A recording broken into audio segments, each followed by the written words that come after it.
Rok 2025. Rok, kdy se toho stalo opravdu hodně a v dnešním videu si řekneme moje předsevzetí do roku 2026.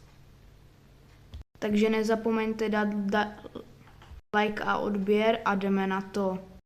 Moje první předsevzetí je, že bych chtěl dosáhnout aspoň 500 odběratelů, pokud to bude možné. Pokud dosáhnu víc, tak klidně i 1000. Jenomže to si myslím, že za celý rok nedám, tak chci aspoň dosáhnout 500, takže byste každý měli teď dát like a odběr. Mezi moje druhé předsevzetí patří, že bych chtěl zlepšit editing videí, což u tohohle videa je podle mě za mě pokrok. Taky moje další předsevzetí je, že bych chtěl vydávat videa několikrát týdně, nebo aspoň jednou nebo dvakrát týdně.